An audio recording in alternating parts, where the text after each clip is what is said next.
दे सके। धन्यवाद महोदय। धन्यवाद। Honorable Minister to reply.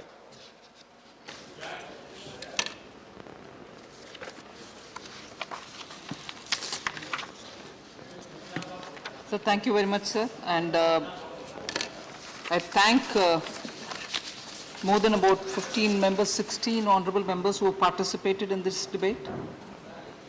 Of course, talking on two bills which are simultaneously brought up for discussion. The supplementary demand for grants 21-22 and also these excess demands for grants for 2018 and 19. I thank every one of the members who have spoken.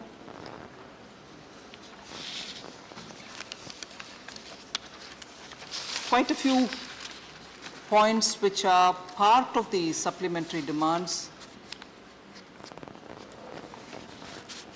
have been raised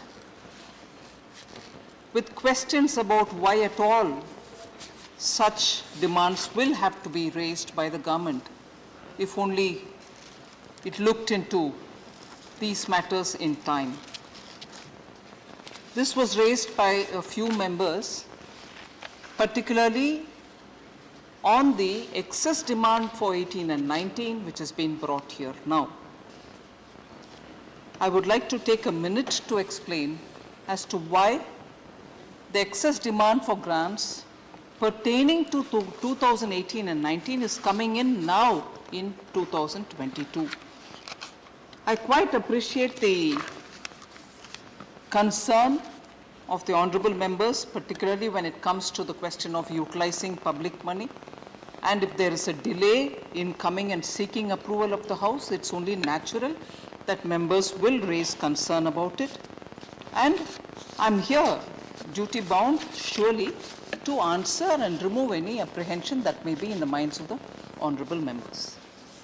I would first of all like to say, although it is coming in for approval for the excess that has been used in 18 and 19, there has not been any delay in coming here. It is, of course, related to 2018-19. But why has it come now here? It has come here for regularizing the excess spending of that year, and the need for regularizing it arises because the PAC, the Public Accounts Committee of the Lok Sabha, has clearly looked into it and said that we will have to go back to the House for certain heads of expenditure that has been spent in 18-19 in excess of what has been mentioned in the budget. And although it has been picked up, the PAC felt it has to go back to the House to get regularized, in the sense it should be again looked into by the House and then given that regularization and approval. And therefore we brought it. And when did that PAC report come to us? The PAC report suggesting that we regularize this, looking at the excess expenditure of 18 and 19, was submitted on 14th December 2021. And on 14th December 2021, when it was submitted, the time given for us to get the regularization, meaning approval again from the House, was up to June 2022. We are in March 2022. They have given us time to get the regularization done by June 2022. And abiding by that suggestion given by the PAC, we have brought that as a supplementary demand for grants to meet that expenditure which is already incurred in 18-19 as a regularization step. And that is why that has come. There has not been any delay. And from December, we have immediately taken and therefore come up with this supplementary demand for that excess expenditure which has been incurred for regularizing it. I just want to highlight the point. And what were those excess which was spent at that time? And if we can very quickly highlight the point, I would strongly believe that the members would appreciate as to why those expenditures were incurred and why, after the PAC having had a look at it and felt that it might be better for us to go to the House to have it regularized. The amounts spent were clearly narrated in the papers which have been distributed. I just want to recall that for defense services, 3,841 crores has been taken up for ration, fuel, oil, lubricants, medicals, and many other emergency requirement payment for the HAL. We're talking about 1819, sir, but I'm sure the honorable members will recall the circumstances in which these expenditure would have been incurred. For statutory and customs duties for critical ammunitions which were being brought in, imported stores, replenishment of and procurement of airborne and ground weapon armaments, and so on. So these were not expenditures which were incurred otherwise, but very essential, and therefore it has been brought in. Again, capital outlay for defense services has taken 1,257 crores. And where did they go? Allocation made at the B stage was insufficient, and therefore we had to spend more. Advanced light helicopter approvals were given by the CCS. Strike-off of wastage happened at the component levels for repair for T-90 tanks which came from Russia, and also progress of Rohtang Tunnel CSG roads which were built at that time, critical for connectivity, and some of the work progress which happened at that time happened faster than we thought, such as vehicle procurement cases, National War Museum and Memorial, obligatory contractual payments for shipbuilding contracts, and so on. So none of these expenditure could have just been met with what amounts were given in the BE. They had to be spent and later included. Therefore, when it came to PAC, they wanted to go back to the House, and that's where this is seen. So, the supplementary demand for grants otherwise, except for the excess grant about which I've explained, are also aspects which are very important for us to appreciate for a moment. Several members spoke, and I distinctly recall Honorable Member Fawzia Khan also saying we need to have a lot more, human touch in the infrastructure is important. We need to spend. We also need to have greater inclusivity in the budgets and so on. Just look at the supplementary demand for grants and see where this is going. And I'm sure Honorable Member Fawzia Khan herself and several other members who spoke relatively the same kind of highlighting importance on keeping the common man in mind. Look at the fertilizer subsidies, sir. 14,902 crores, which is coming through this supplementary demand. Indigenous urea subsidy, 8,270 crore. And the import of urea. Last year, you would realize that the price of the import of urea had spiked, and we had to import it at that cost nevertheless. And after having imported it at that cost, the government did not push the burden onto the farmers. The entire hike in the imported fertilizers cost has been borne by the government. The farmers have not been made to pay even one extra paisa for the fertilizers that they had to. Sorry, ma'am? Please. I'm highlighting that we've done that, ma'am.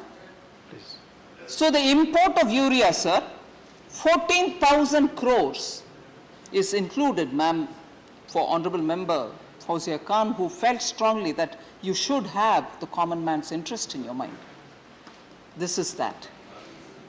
Similarly, sir, labor and employment, also a part of the supplementary demand for grants. 10,260 crores, supplementary demand for grants. Where is this going? Contribution and grants in aid general under the scheme for employees pension scheme 1995. It goes for that. Rural development, sir, 9,668 supplementary demand. fourth item under it. And where does that go? For providing additional funds for the NABARD for repayment of interest component under Pradhan Mantri Awas Yojana. It goes for the poor people, the houses. And it is for NABARD that we have given that money. So the supplementary demand for grants is not coming for anything else but to meet the pressing needs of government's schemes which are going for the common people. And therefore, Please. I'm coming for one by one. I'll certainly address CPF. Binay Vishwamji, I will certainly address it. So, then sir, there's a lot of concern, genuine concern, legitimate concern. I am with members when they speak with concern, particularly on the GST compensation fund. Supplementary demand for grants, item number 6, 8,292.75 crores for meeting expenditure on additional transfer to GST compensation fund. Center is moving. We are not holding anybody's money back, and we are going as per what was decided in the GST Council. Sir, again, item number 12 of the supplementary demands for grant. Defense pensions, 1,028.52 crores. Please. Sir. Please. Please, please, let her speak. So, item by item, I can highlight to say that the supplementary demands for grants is just in time to meet those very important common man related schemes, and it is for that this set of demands have come. So I'll probably just miss out naming the honorable members, but the issues which they've raised I'll try to address.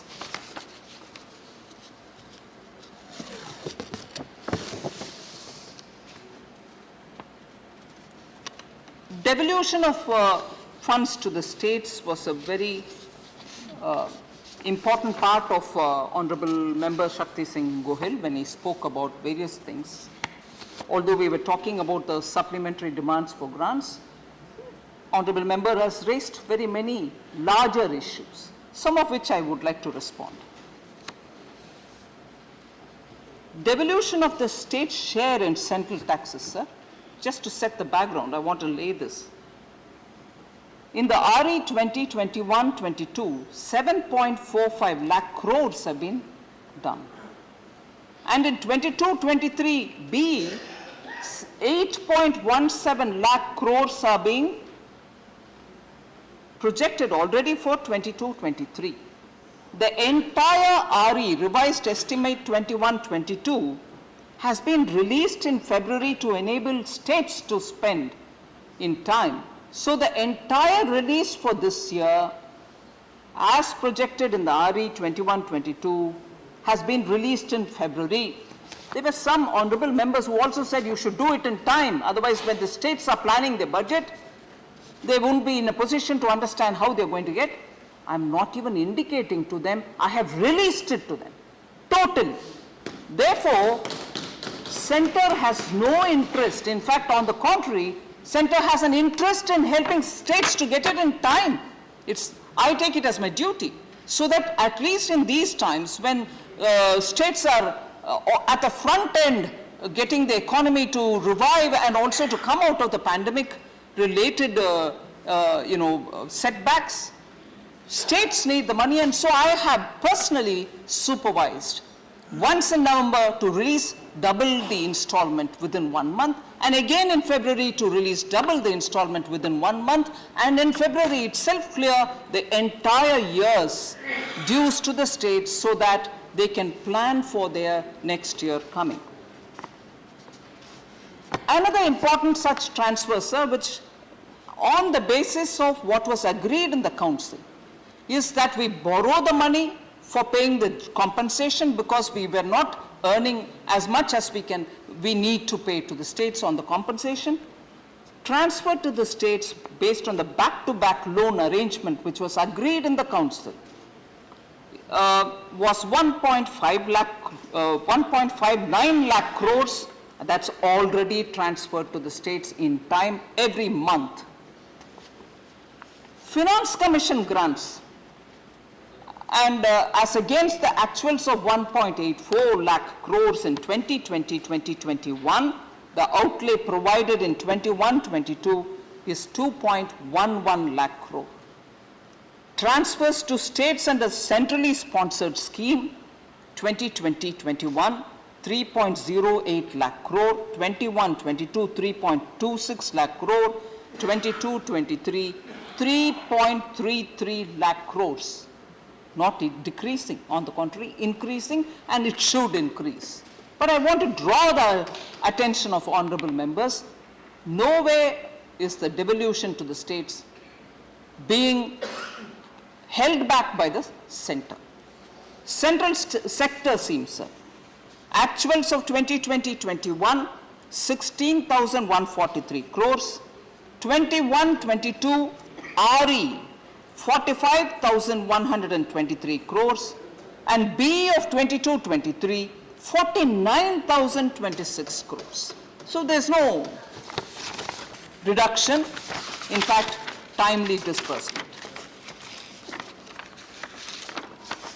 Sir, this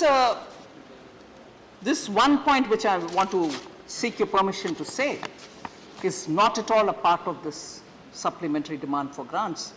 But in the context of GST payments and also this suggestion that no, the center has been not fair about distributing GST compensation, and also raising a matter which has been long settled, solved, about an IGST payment on which questions were raised by an honorable member. I would like to highlight, sir, point by point, I'd like to say this. Till 2018-19, when a formal system of disbursing, dividing, sharing IGST came into play, that system came into play only in 2018-19. But till before that, the IGST which kept accumulating,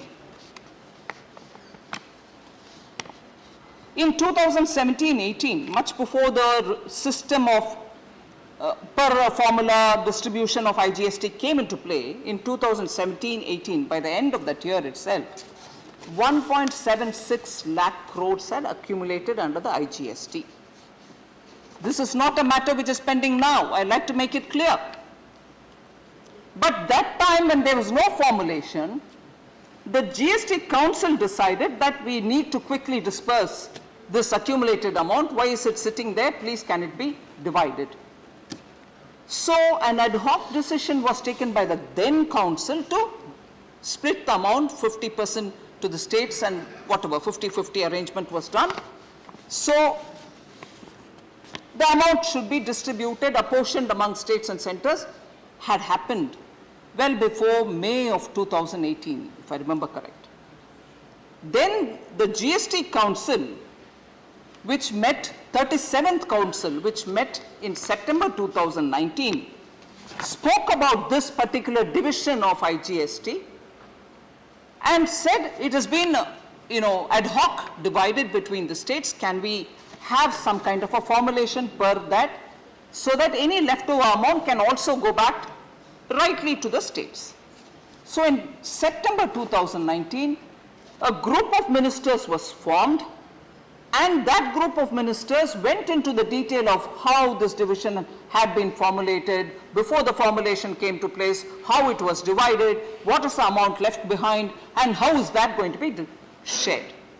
Now this group of ministers, I'm not sure if Honorable Member Sushil Modi is here, under his chairmanship when he was Deputy Chief Minister and Finance Minister of Bihar, he had gone through this whole thing along with other ministers, and on 4th December 2019, this group was constituted, and a report came in to see how it has to be divided, and if any excess that was paid to any one state, how is that to be retrieved? Should it be retrieved then, or should it be retrieved later? all this had been gone through in greater depth. On 16th May 2020, I had taken a decision after looking into all the recommendations which have come that this amount should be apportioned and consequential transactions should also be all carried out. So that entire issue of IGST and the pending payments, excess payments, reversal of excess payments, all that had been threadbare put in file, and reversal of transaction was split in 2 different stages. Even that had been accomplished, where in the first step, 33,412 crore was transferred into the compensation fund, because from consolidated fund you don't deal with GST. Compensation fund is the one which receives it. The result of recovery of compensation given to states as a result of release of IGST, which has to be shown to them. In November 2020, sir, another 25,058 crore was released to states as the remaining share of that IGST issue, which was pending for the states. In all, through these 2 releases, central government released 58,470 crores from the Consolidated Fund of India for that transaction of the IGST, which till before 2017 and 18 did not have a formulation, and the GST Council had only ad hoc decided, please split it between the states and center. That entire episode had been gone through a GOM, which had all ministers in it. From the GST Council, a lot of ministers headed by Shri Sushil Modi, and after which, based on the recommendation, that entire episode of IGST pending payments had been cleared well before December of 2020. So I want that to be clearly put on the table, sir, so that members who would want to see it and get more details can get it. So IGST, no more pending amounts. Now everything goes per formula, per month, as it is collected, and there's nothing kept back.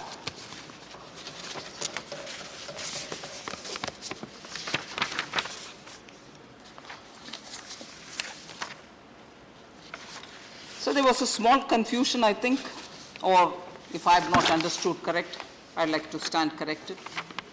Talking about GST cess collection, based on which compensation is paid, and that cess in the GST dispensation is levied only on sin goods, and those sin goods are already specified, notified, and mentioned.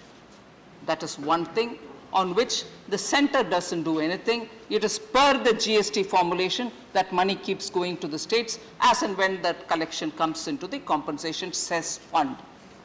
That is the compensation cess, which is under the GST regime. That cess is not to be mixed up with, say, the education and health cess, or the road cess, or any such cess which the central government collects, over which the usual observation would be, oh, well, that doesn't come under the part of the Finance Commission's devolution formula. It is something which the center takes away. It doesn't come to the states. Of course, it goes to the states, but never mind, that's a different debate. But the GST compensation cess need not be confused with the cess that the central government collects, and that GST compensation cess, the central government has nothing to do with it. It is done and disposed of per the formulation which is in the GST Council. So if there is any confusion about, oh, cesses are all with the government, no, sorry, GST compensation cess is under the control of the GST Council. So there were 1 or 2 questions on insurance companies and their increasing losses. So I'd like to respond by saying 5,000 crores have been proposed for recapitalization of public sector insurance companies in this 3rd batch of supplementary demand for grants. This recapitalization, sir, is linked with improvement in certain performance indicators of these companies. This will help them to reduce their losses and to improve their overall financial condition. Because we are talking of insurance companies also, and because many members raised this issue, sir,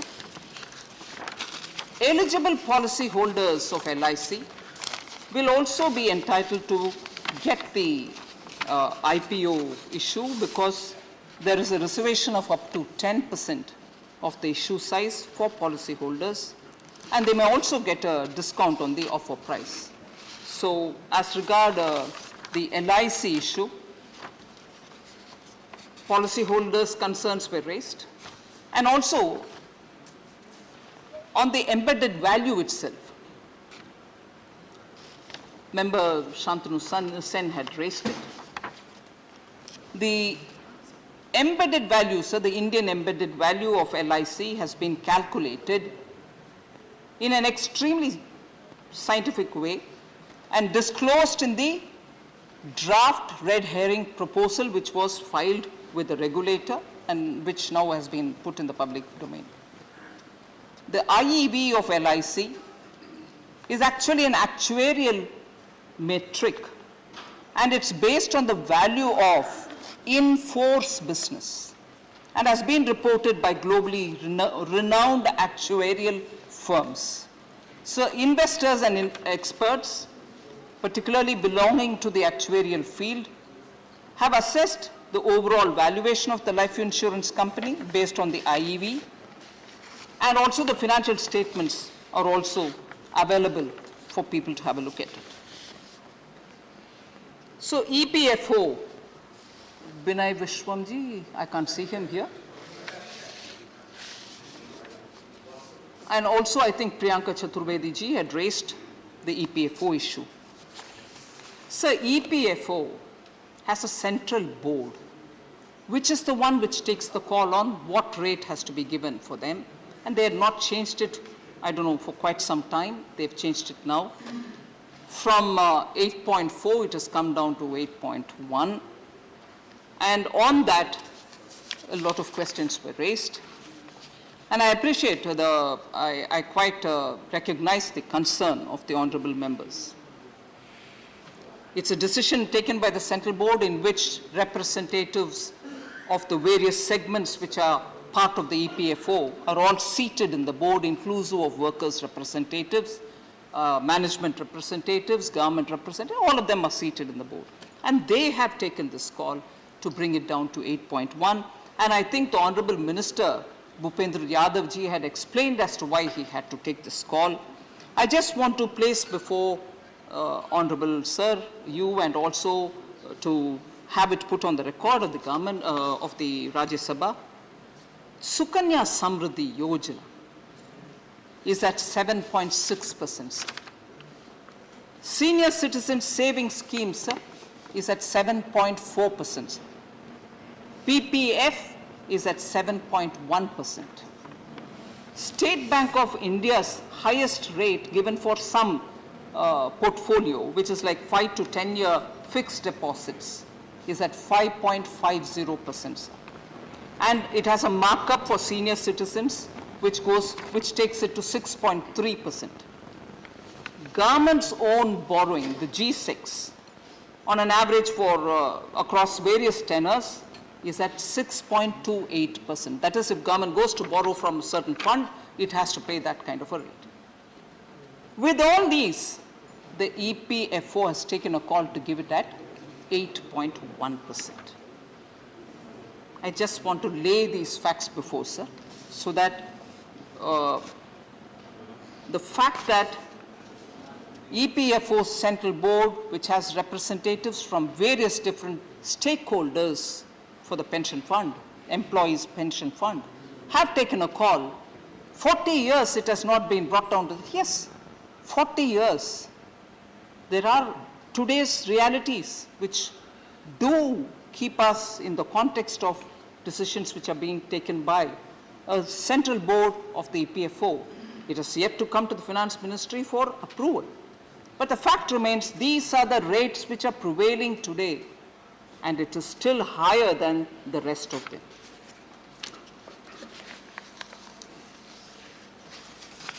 So quite a few members had concern about defense. Basic equipments are not available. You're not taking care of purchases in defense. And with due respect, Manya Shakti Singh Gohil also spoke about it, I think. Shoes, suits are not even available. Bullets are not available. Pardon me, sir, if I sound a bit cynical.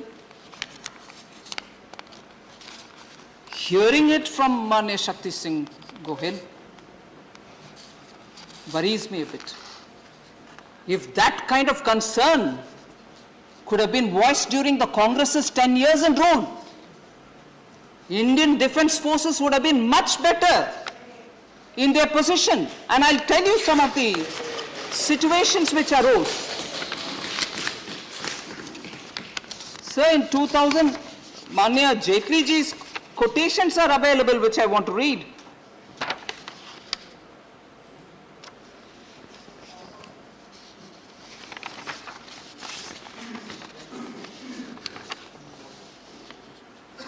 Even the CAG's report, sir, it said no significant improvement in the availability of ammunition. September 2016, talking about an earlier term. So the situation, sir, for our defense forces was so helpless at that time. And I remember myself sitting and looking into the defense procurement in my capacity at that time in defense ministry. I distinctly remember in February 2018, the DAC at that time accorded the approval for 41,000 light machine guns of over 3.5 lakh crores urgently to be bought. More importantly, I'll quote Shri Rajnath Singh, who had sometime later made this observation, but it captures the pictures. I'm quoting Shri Rajnath Singh. In 2009, there was a shortage of 3,53,755 bulletproof jackets in the country. But procurement was not done for a long time. A request for proposal for procurement of 1,86,138 bulletproof jackets has been issued in April 2016, and the tender in this regard was allotted in April 9th, 2018 to an Indian buyer. It addresses, unquote, it addresses two things, sir. That we had very quickly ramped up purchases of essentials, inclusive of bulletproof jackets, and I'll give you other examples of what other things were bought also. And also making sure that such essentials for our soldiers are bought from Indian buyers. Atmanirbhar defense. Sorry? You want the name of the supplier so that you can accuse me of doing some crony business? Not at all. Vinay Viswamji, please. Vinay Viswamji, please. No, please. Please. Kindly please explain us why and what provoked you or prompted you to close down the defense ordnance factories. No, I'm coming to Thank that. you. Don't keep asking me a Thank you. question for which I've already said I'll answer. I'll answer Please. that. I'll answer that. Sir, so for people who are worried about basic essentials for defense, for soldiers, for their guns, for their bulletproof jackets, for the bullets, for the carbines, and even for fighter aircrafts. 10 years of Indian defense history has recorded nil purchases, sir. 10 years were lost. 10 years were lost that after 2014, rapidly we had to buy from pin to aircraft, everything. And I will go on repeating a list of things, sir, which made our defense completely disarmed. And I will repeat this line that Honorable Member Shakti Singh Gohel, with such intensity when he questions me, I would say, I wish he had said this during that set of 10 years, when none of this was done, none of which has been purchased. Oh yes, please. Please. मैं सिर्फ यही request करना चाहता हूं कि आप CAG report जो है, मैंने आपको पैराग्राफ दिया, मैंने आपको चैप्टर दिया, मैंने आपको साल दिया, मेरा कोई एलिगेशन नहीं था. This was the fact bye a independent constitutional audit agency. So kindly reply on those things rather than going here and there blaming previous government, this government. I didn't make any political observation. I raised the concern which was highlighted by the independent constitutional agency, sir. So therefore, the points that we will raise, and when I address it, no, it's not. You can't be talking about some other time. I've asked you a specific point on which you please give me a reply. I'm giving specific points and replies for that. But in defense, sir, nothing arises overnight. The legacy problems are also festering us that we are trying to address that in... Please. Yes, 10 years was even longer time. Yeah. 10 years was even a longer time when nothing was purchased, sir. Let us concede that point. Please. 10 years' procurement is being done in 7 years, will have to be appreciated, sir. Sir, so defense, Honorable Member Priyanka Chaturvedi also felt that defense expenditure, defense allocations have come down. I'd like to just highlight, sir, when we're talking of defense and defense-related allocations, there are 4 broad headings. They're not clubbed into one because the purposes are so drastically different from one another. Civil expenditure for defense, revenue expenditure for defense, capital outlay for defense, and defense pensions. So I'd like to just draw the attention of the Honorable Member that not on any one of those heads in the last 4 years has there been a reduction in the outlays. Instead of reading each one of them, I'll just read 1920 actuals to 22-23, but I'll submit this paper so that the details can be seen by the members. Civil expenditure, sir, 1920 actuals, 16,522, 22-23 BE, 20,100, and the trajectory is only upward going. Defense services revenue, 2,07,572, whereas now it is 3,33,000. Capital outlay on defense services, sir, 1,11,000 odd, and now it's 1,52,000 odd. Defense pensions, sir, 1,17,000 odd. Now it's gone 1,19,000 odd, but I will certainly lay this paper therefore on the table so that members can see it. Defense government corporatization, Honorable Member is not here, T.K. Selangovanji. I'd like to say corporatization is not necessarily privatization.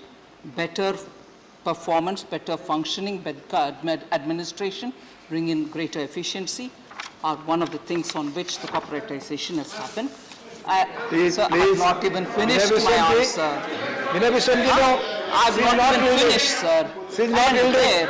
Vinayji, she's not yielding. Please. And there, because it was Sri T.K. Selangovanji, coming from Chennai as he does, he's not here now, but I'll take this opportunity to say, the Avadi tank factory, sir, which is the unit which is in Chennai, has been given a 7,523 crore worth order for building 118 Arjun class tanks for the Indian Army only a few months ago. 7,523 crore worth of orders for Chennai Avadi Tank Factory for building 118 Arjun tanks. Atmanirbhar, Indian manufacturer, public sector manufacturer, money is already given, order for 118 tanks. Thank you, madam. So- When he is not here. Please, let her speak. I am thankful for that. Giving so much amount for Kavadi tank factory. Thank you.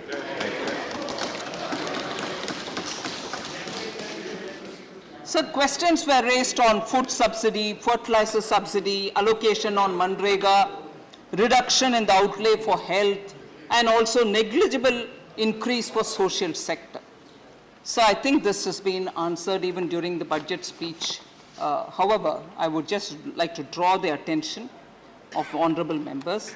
These apprehensions about adverse impact on changes in the outlay are not well founded, sir. Manrega particularly is a demand-driven program. So as and when demand comes in, we do place it. The amount in 21-22 BE, sir, is 73,000 crore. And the actual, meaning the RE, revised estimate for 21-22 is 98,000, much higher than the BE. But the BE this year for 22-23, for the year beginning April 1st, is 73,000 again. So we've not reduced from the BE of last year. Meaning the current running year's BE is exactly the BE we have given for the forthcoming year commencing 1st April. And let me remind you, the RE for this year is already 98,000. Please, Vinay Viswamji. Please, let her speak. Please. Sir, demand driven, demand is there, demand is there, demand is there. Provision is made, provision is made, provision is made whenever there is a demand. Sir, food subsidies, sir. Koi pending nahi hai, sir. I want to please someone, come on, don't keep giving running commentaries, sir. This is going on record and I am not even given a chance to give reply to each one of the running commentaries. Let's be talking on facts. You corner me on facts, I'll give you the reply. If I'm wrong, please hold me responsible. But no point if you keep shifting the milepost. When I've answered one, already a running commentary on a milepost being changed. I'll answer that also, sir. Is this going to be running like this? I'm sorry to have to seek the protection on this. I'm but requesting sorry. all the members, please. I'm honestly ready to answer every question, sir. Please. Sir, on the food subsidy, again, concern was raised. Provision under food subsidy, is it coming down? The provision under food subsidy, again, sir, covers the gap between the issue price of the food grains and their economic cost. When there is no change in the issue price of PDS food grains, the question of any adverse impact on beneficiaries does not even arise. Now, food subsidy provisions, sir, 21-22, 2.43 lakh crores. 21-22 again, RE, 2.87 lakh crores. So when the food subsidy is required, more than what was mentioned in BE, we have readily provided without any hesitation. So the additional expenditure of 1 lakh crore has gone under the PM Garib Kalyan Anna Yojana. So Garib Kalyan Anna Yojana started with 2.43 lakh crores. Please, 1 minute. Finance Minister is replying to the demand for grants appropriation bill. I propose that we may extend the sitting of the House till her reply is over. Yes, sir, BSc का भी निर्णय था, सदन की सहमति है, माननीय मंत्री जी की रिप्लाई तक हम बैठ रहे हैं. Please. Thank you, sir. So the food subsidy provision, sir, of 1 lakh, additional 1 lakh crore for the additional expenditure has gone for the Garib Kalyan Anna Yojana scheme, which was under the BE in 21-22, beginning of this financial year, we gave 2.43 lakh crores. In the RE itself, it has gone to 2.87 lakh crores. And for the coming year, we have given it as 2.07 lakh crores, and therefore, there is no reduction in the sense of that which is required, we are continuously giving. Fertilizer subsidy, sir. Another one very important concern, which I think even at the beginning we have mentioned about it. Similar to the food subsidy, the outlay and the fertilizer subsidy covers the gap between the issue price and the economic cost. When issue price to farmers of fertilizers has not been changed, there can be no adverse impact on the farmers. In 21-22, which is the current year which is running, the BE was 79,530 crores. The RE, which is actually even now, has been raised to 1.40 lakh crore due to rising global fertilizer prices, and the input prices are also going up. So the BE 22-23, which is coming budget, we have already given fertilizer subsidy 1.05 lakh crores, which is 31% more than 21-22 BE. One, the last time when the import price went up, we bought it, we made sure that burden is not shifted. This time too, the allocation is 31% more than the last year's allocation. Manrega, I've already explained, sir.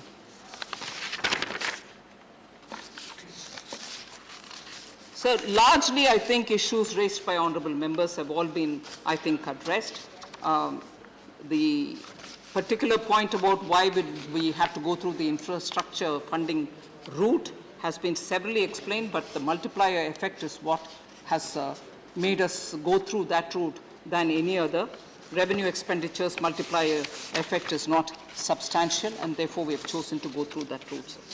So therefore, the supplementary demand for grants has come with only demands which have immediate impact on the common people, particularly through the Awas Yojana and the explanations that I've given for those emergency expenditures.